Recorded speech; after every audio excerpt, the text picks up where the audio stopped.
Starting.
Hey, good evening. Welcome to Meteorology Lab. We've got kind of a slow spring season, so I'm bringing you some clips from last year. So some very awesome time lapse there. All right, let's head into the charts, and I've got a little bit of a surprise here. Let me get to those maps there, and we've got WEATHERBRAINS connected here, and let me bring them in. And hello. Oh, I think we are connected. The worlds collide here. Surprise, surprise, So, surprise. looks like an old-fashioned barbershop, I guess, here in the window. But anyway, Hey, man, that looks kind of psychedelic. it does. I know it was a joint show is what I put on the title, but that Hey, man. All right. Wow. Okay, Wow. we're going to go ahead and head into the analysis. And usually we start with the surface chart here. And this gives us a look at the weather, and what we have tonight is almost nothing. In fact, the pattern seems to be transitioning. Remember, we had like winter hanging on to like early May, and now it seems like we're in late June. We've got the monsoon kind of kicking up there in New Mexico. We've got a ridge on the plains keeping the storms down. The North Plains is active with marginal severe activity up in this area right there, and that's very typical of early summer. And then out in California, the dry marine layer, high pressure, and again, that's something we see in late June and July there. So not a whole lot going on across the U.S., unfortunately. Let's take a look at the mesoscale. We'll zoom in on that, and we can see this front that has come down from the northern plains, and it's pushed southward, and now it's pretty much stalled out around Dallas. And how do we find these fronts? Well, the primary indicator of these fronts is temperature. You know, you would think maybe pressure troughs or wind direction changes, but we've really got to nail down exactly where that thermal gradient is. Unfortunately, we don't see much of a thermal gradient. It looks like we've kind of wiped out the remnants of that air mass. So we've got what's likely a little convergence line there.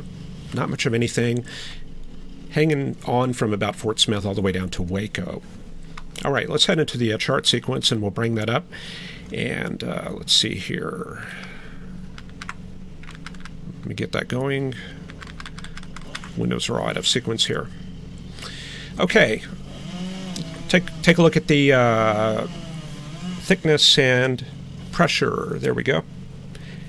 And again, we can see kind of nothing going on. Looks like kind of a very weak front out in Arizona. And we can see a reflection of that in the upper levels right there. You see the thickness coming together, these red lines, and there's like 3 of them right there. That is indicating a thermal gradient in that area. And we always go with a front on the warm side of the gradient like that. So we're looking at somewhere in eastern Arizona. Up to the north, this is where most of our other fronts are. There's our cold front up there, from Ontario up to Saskatchewan, and then out in the Pacific, there's a front right off the coast of British Columbia. So, along with these fronts, that's where the main polar front jet lies. So that's coming onshore from the Pacific across Nunavut, that northern Arctic territory there, and on into Quebec. Give me 1 second. little throat spray there. So sometimes my I voice gives out there. I thought Brian was spraying some deodorant there for a minute. Yeah, that's what it guard. was. Yeah, okay. All right, let's see. Let's take a look at the, let's see, where do we have weather going on? I guess Indiana. We've got a little bit of activity up there. I think we had enhanced severe risk from SPC for that region. So let me find the Midwest chart. There we go. And this is from the College of DuPage. It's one of a number of great sites to get model data. So we'll start out. You can see a cold air mass up there in Wisconsin, Michigan. Temperatures only in the 50s this afternoon.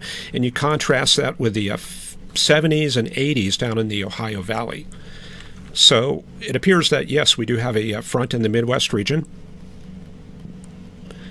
We're looking at somewhere between around the Quad Cities to Cleveland, and then down in Indiana and Illinois, looks like we have an outflow boundary in that region, and possibly another outflow boundary in this region here in Minnesota. So these are details that we look at on the charts, and the models are very good for giving you these fields and helping you pick out these boundaries. So when you're not finding it on the mesoanalysis, you know, the plots, digital atmosphere, or wherever, you can go to the model data and kind of compare and contrast what you're seeing. All right, time to go to the satellite. Let's check that out. I don't know if y'all can hear it. I've got some people next door taking down a tree with a chainsaw. So I thought that was Brian shaving. Is that, yeah. He's I haven't spraying shaved right for a guard while. deodorant, and he's shaving with a chainsaw, trying to get He's that beard getting off. ready for the SEC baseball tournament. Yeah. This is great. I'm in Texas here, and I can assure you there's nothing criminal going on out there.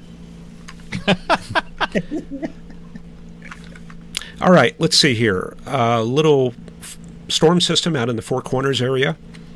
There it is right there. Looks like a little upper level energy spinning around out there. So we're going to look for that on the upper air chart here. Looks kind of tropical out in Florida, the southeast U.S. right there, and nothing going on in the plains. It's very shut down. In fact, let me show you a very interesting graphic. This is a look at tornadoes in May. We're going to start out with 2000 here. So 2000, this is the tornado distribution. Looks like maybe about 100 to 150 tornadoes. Let's go to May 2001. Okay, so they're kind of scattered around Midwest, down in the Red River. Then we get clustering on the Great Plains on 2002. Now we get a lot of them in 2003. In fact, you can kind of see a few corridor outbreaks out over the mid-Mississippi River region. 2004 it kind of slows down. Same thing, 2005 scatters out, and then we just kind of go forward, and you can kind of see the ebb and flow of tornado distribution. And then 2011, some corridor outbreaks there. 2012, kind of a down year. And then there's 2013, lots of tornadoes there in Oklahoma for sure. 2014, it kind of lets down. 2015 kind of picks up. 2016, it goes down. 2017, now look at 2018. This is where we're at 20 days in. So we are definitely below normal, and I think if I was still chasing, I'd probably be throwing my camera through the window. They're all waiting until I get there in June, I bet. Yeah. But, you know... This is where Rick Smith would fuss at us for jinxing him for having a good tornado season. Yeah. But we're about halfway in, and we still got until early June for things to pick up, and I don't quite write things off to around the 15th. All right, let's see, what do we got here? Oh, yeah, the Intertropical Convergence Zone. If you look on the down south, that's pretty far north. This is kind of like where we usually see it in July. We see it running from about French Guiana through Venezuela, across Panama right there, and then out in the Pacific. And you can see it's getting a little bit stormy there in the Caribbean. And typically, this is where we see the Intertropical Convergence Zone. In January, it's pretty far south in South America, but in July you can see it stretches across Venezuela and Panama. So I would say even we're probably a little bit further north than usual there. Okay. And then just a quick look at sea surface temperature anomalies. The Caribbean not looking particularly warm, but we are pretty active out there. And we've got some sort of tropical disturbance out there that we're going to be looking at over the next couple days, or forming out there in the next couple days. Okay, let's see. Invest 90L. 90L, very good. All right, let's see. Let's take a look at a bit of SCUT analysis. This is something that we do. We've got a lot of people that like to chase or follow severe weather. So this kind of brushes you up on some of the key techniques that you need to know there. One moment here. More right guard for Brian. He's hoping it lasts for the entire SEC baseball tournament.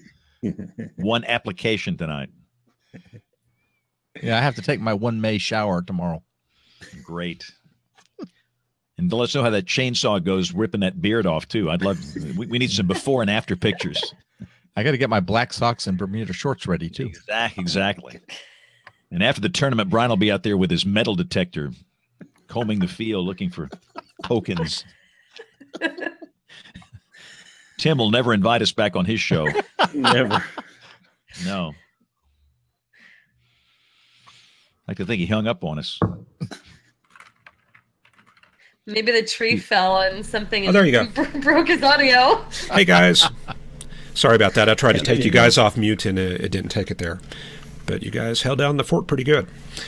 All right, upper level pattern. Probably a good idea to keep us on mute. We can do that very well, Tim. Yeah, very good. Yeah. We've got a lot of viewers that are interested in the upper level charts, and we go over some of that. And I've just outlined this trough we have there in California. And you can see the upper level low looks like it's over the San Joaquin Valley. This is the 500 millibar chart that's going to be roughly up at about 18 to 19,000 feet. And we use that to kind of get just a general idea. It's kind of a general, sort of like a cross section in the middle of the troposphere, and we get an idea where all the different systems are and so on. And we see not only an upper level low, we see also a trough kind of outlining around the upper level low, and also a jet stream. And why do I plot a jet there? Well, you can see the height contours, which is analogous to pressure. They're kind of packed very close together there in Southern California.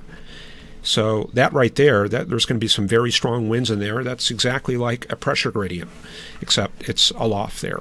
And also the vorticity contours.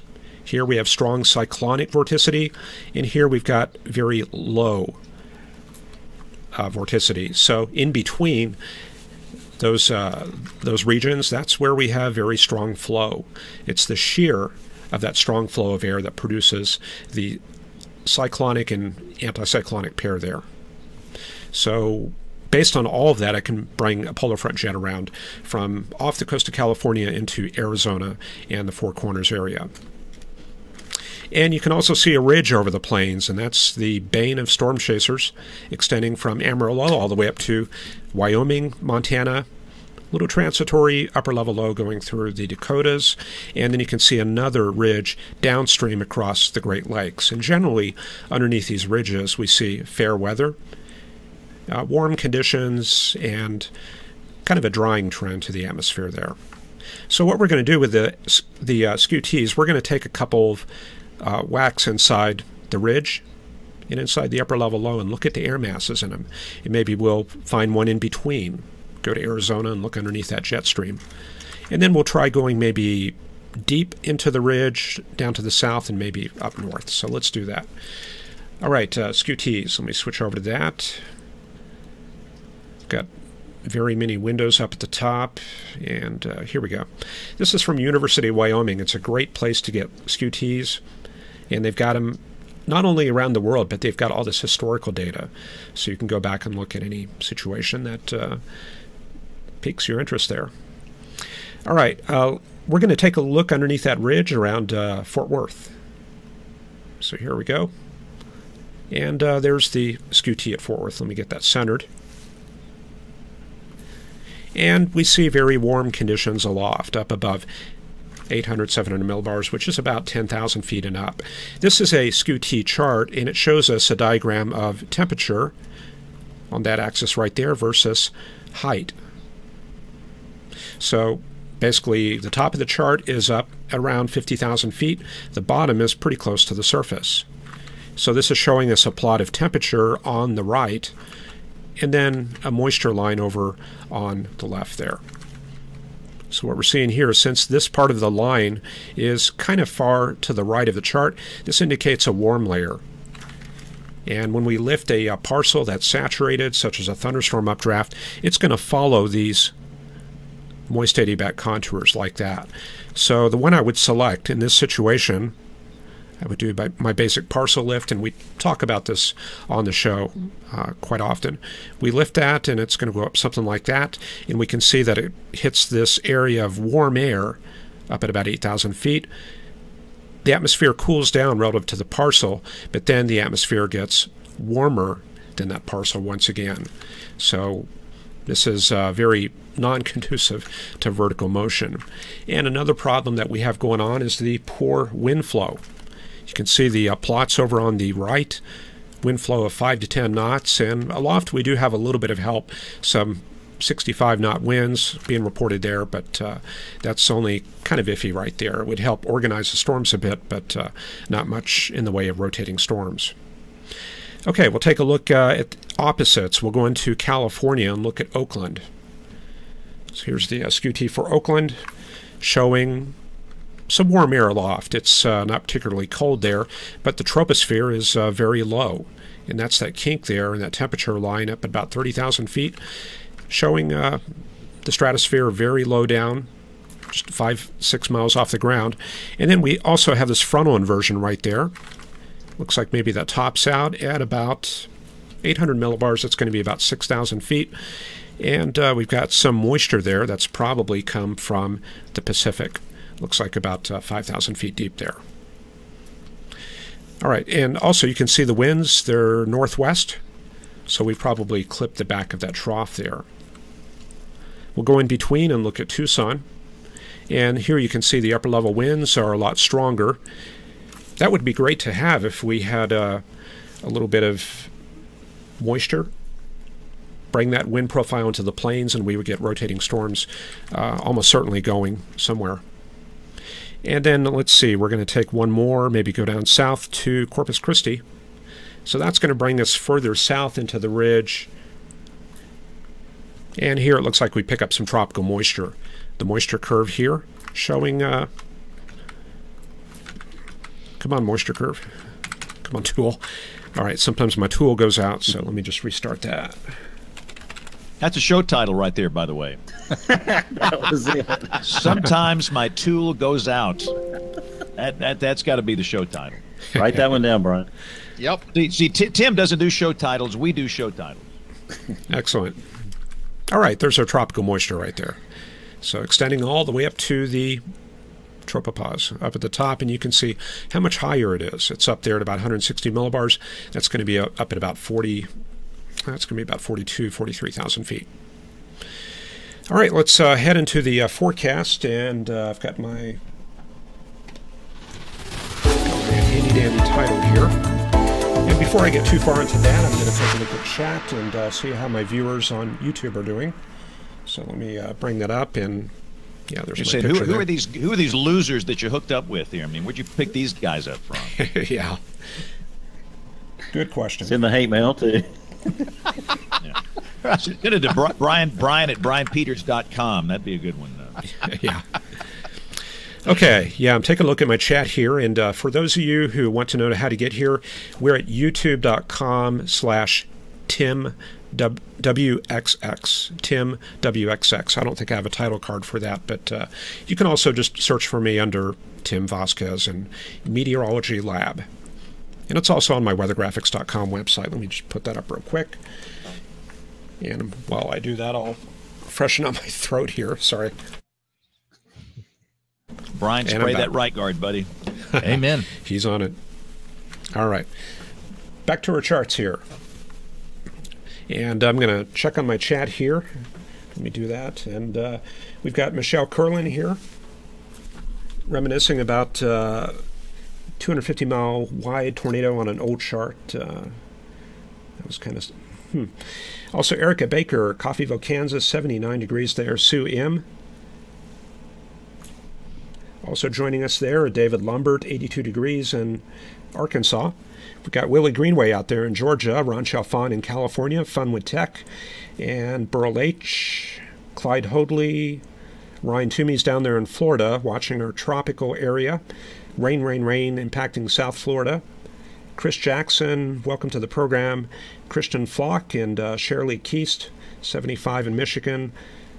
Carl Berkhoff, I think I might have mentioned you. Electric Dog says, hello, weather brainiacs. And yeah, Christian some Flock. of our creepers will come over there, and you'll be sorry you invited them in, probably. Yeah. Comment about the mosquitoes, chainsaw or Texas mosquitoes. Another vote for the Texas Chainsaw Massacre. And scrolling down, Ryan Toomey's tropical system still plotting on the GFS and Euro as a weaker system, and we do cover the Euro model from time to time, so that's usually on our webcast there. And let's see, hit the like button. Appreciate that, Electric Dog. And Investigate Facts, welcome back. MS, hello. And David Holcomb made it into the program. So got quite a crowd here. Wish we had some severe weather. We never give a shout out to the people in our chat room. I'm feeling guilty all of a sudden. Yeah, we got to do a better job of that, then. Yeah, I feel bad. I mean, I'm really feeling bad now. Well, we got 32 here, and I think you guys have got, what, 32,000? Something like that. Yeah, something like that. A couple of orders of magnitude higher there. We're still starting out kind of small here. But anyway, let's go into the forecast and start pulling that together. And there we go, to the maps. Now, this is something different. I try to work in different charts. I stick to kind of a core sequence with different products on different university sites and so on.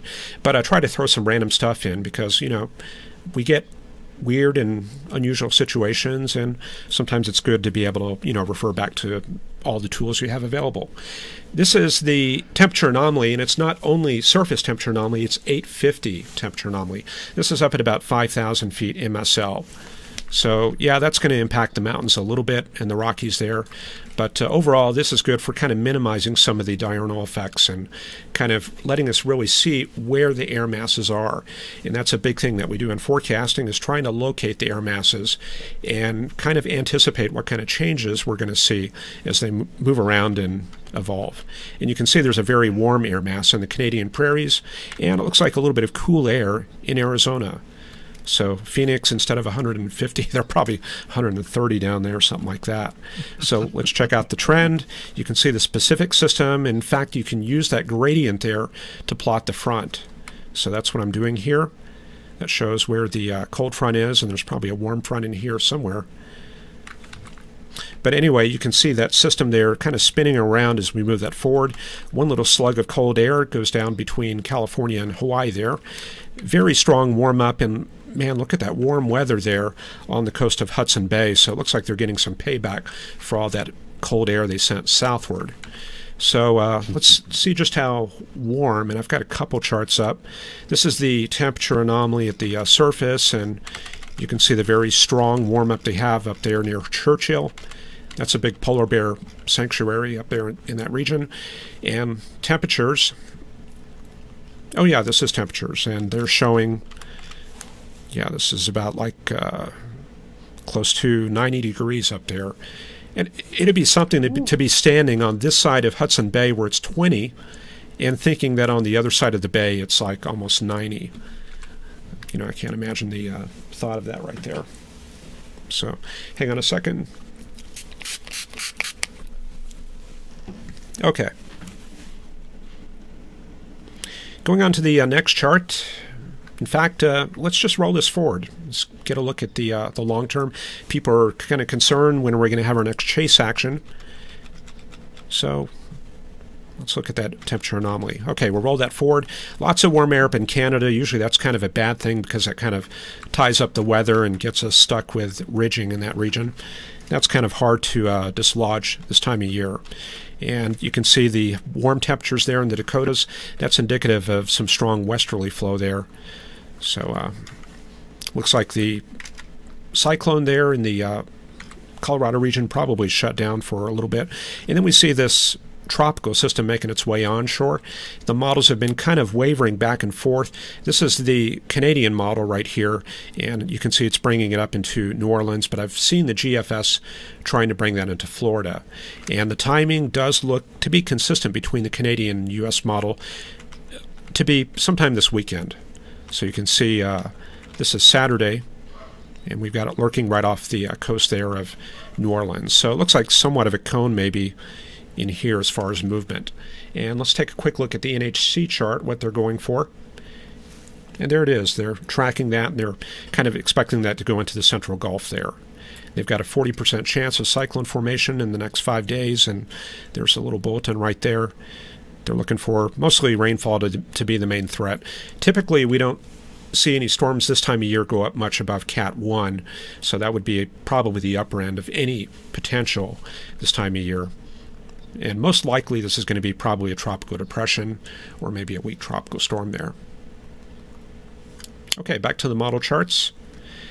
Let's start with the short range. This is what we do here. Start out with the high resolution rapid refresh there. And you can see the orographically produced storms there in New Mexico. That's a bit of a monsoon type pattern. We've got all that Gulf moisture. Instead of coming up to the plains, it's coming up into New Mexico, kind of feeding up that area up there. And you can see a little bit of upper air support in that region, kind of forms into an MCS and moves out into the panhandles around midnight, and that starts shutting down. And that's pretty much because we lose the heating. It becomes kind of warm as the elevated mixed layer moves up off the plateau region. And we can take a look at that. Pivotalweather.com, they've got a neat little SCUT graphic. You can click on that, and it brings up this Sharpie diagram. And we can see the lapse rates are not that impressive. The red line that I've got here matches the parcel line in white there. So that's showing pretty neutral buoyancy there. And the upper level winds are a bit on the weak side, only about 20 to 30 knots aloft there. In the hodograph, we go over hodographs a lot on this program, so it's another reason to join in. Hodograph, we kind of call that a dead snake hodograph, dead snake on the road. And it's kind of all flopped around itself, and that's indicating that we've got kind of a very weak shear profile there. So that MCS just kind of dies out, and not much of it left by dawn. To get that going past dawn, we'd have to have really good upper level support there. Probably the same situation in the Central Plains tonight. We roll that out, and a little bit of elevated activity there in eastern Nebraska around dawn, but other than that, not a whole lot going on. And the prevailing flow is going to be just southerly, just typically like what we see in late June and July. And then a quick look out in the Midwest where we have some storm action going on. About right now, it's looking like this area of storms moving into Ohio, approaching Cincinnati, Dayton, and Louisville there. That's got a little bit of upper support, so it's just going to move overnight into Pennsylvania, and the rest of the activity just kind of dies off. So that brings us to the, I guess, the medium term, next 1 to 2 weeks, I guess, at least. Check out the GFS here, and what we look at is the prevailing pattern. I don't start out looking at these little lows and highs and that kind of thing. What I'm looking at is the general air mass arrangement, and I can see that by looking at the high pressure off Florida right here in the corner. I can see a big oceanic high out off the California coast. That's a very summer-like pattern there. So those are the two big air masses dominating the region, and that's very, very summer-like. And then up to the north, we've got a little bit of polar action, high pressure up in that region. And in between, we've got this little area of lee side troughing there in Colorado, and that's associated with that jet stream coming out of the Four Corners area. If we lose that jet stream, that little low would probably go away there. So that's pretty much what's influencing the weather, and it's not really a whole lot going on at this time. Okay, so rolling forward. Oh, my bottle caps fell on the floor.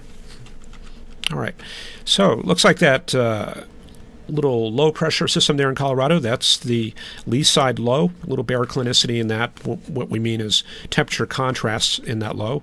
It looks like it develops a little bit right there.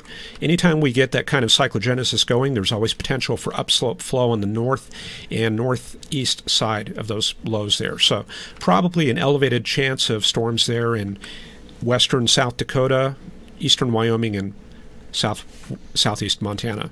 And that's a great place to avoid the crowds. You pretty much be out there by yourself.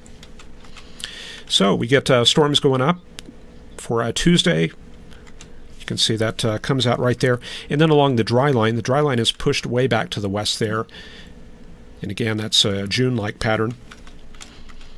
And the pattern will be kind of stagnant as long as nothing departs eastward. So it looks like a little wave moves up into the Dakotas, and we keep that little lee side trough and dry line out in Colorado and New Mexico. Next big change comes in from the Pacific. Looks like a cold air mass moving onshore there around Friday, and also it appears this high pressure up in the Hudson Bay region builds in. It's not going to make as much progress this time around, probably roll into the Great Lakes and the Midwest. And then on the plains, we've got that Colorado low continuing to sit there and bring that moisture northward. So not a whole lot of boundaries and help weather-wise to get any of these convective storms going. Looks like most of that's going to be focused up in the northern plains. Here's that tropical system coming on shore in Florida on Sunday. And this model does kind of waver back and forth there. And you can see the remnants heading up into Georgia there. But remember, NHC has got that kind of in the central Gulf for now, and that's kind of what the Canadian model is doing at this time. Looks like a little backdoor front there in the northeast U.S. Look at that pressure gradient right there in Virginia into North Carolina. So that's a good boundary right there. Maybe some good storms developing in Georgia, the Carolinas, and Tennessee there early next week. This is about a week from now. And yeah, it looks like that high pressure just builds right in. It's got some muscle behind it, and that makes it all the way down to Texas there, so that'll probably dry us out a little bit there. Also a little bit of cold air coming onshore in California, but it looks like it's kind of stalling out there in the southwestern U.S. And let's see, that's probably about it. Oh yeah, looks like that boundary finally makes it down. A little reinforcing shot maybe towards the 3rd and 4th. That'll be good for convective development. So I wouldn't totally write off this spring. I think we just have to get past this ridging pattern and let that high up there do its magic. And we really didn't like seeing that high pressure up there, that Hudson Bay vortex a month ago. But right now it's actually a little bit helpful for getting a little activity in this region. So you can see how things get kind of busy out there towards the 4th, 5th, and 6th, and the model has been kind of consistent with that pattern. Okay, so I think that's about it here. Let me take one last look at chat. Let's see, we're about 34 minutes in. This is going to be the longest weather roundup we've ever done here. I was going to say, that's one thing we won't have to do tonight, James. No. You've been listening to the 1-hour version of the weather roundup, ladies and gentlemen. That is the most complete weather briefing you will ever get on this show. Wow. Yeah, there you go. All right, let's see. Going through the last of my chat here. A little discussion there about sea surface temperatures in there. Bobby Conway talking about a convective wave there in the Caribbean. Yeah, the sea surface temperatures of the northern Gulf looked awfully warm, though, Tim. The Gulf there? Yeah, I've got that sea surface temperature chart. Let me see if I can bring that up there. Yeah, they looked awfully warm over the northern Gulf. Yeah, definitely right up in that area. The air mass, or I'm sorry, the sea surface temperature, let me back that up. The sea is a little bit shallow in that region, so that may be part of the region, the reason there. This is all deeper waters out to the south, so could be something to do with that. All right, let's see. That's probably it for chat, and I'm going to go ahead and wrap that up. And remember, if you want to see this chat, it's at weathergraphics.com. There should be a link there, or you can just go to the Meteorology Lab channel there on YouTube. So thank you for watching, and we will roll the closing music, and we will see you tomorrow. So take care. His closing music better than ours, James. Just kidding. I think Tim's playing that live. Is that a ukulele he's playing in there? Yeah. There you go.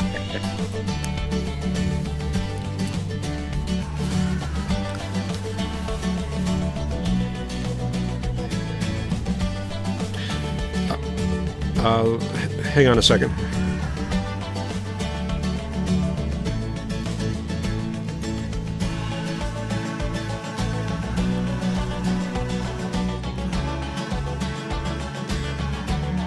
Tripping out on Weather Brains. Stay tuned.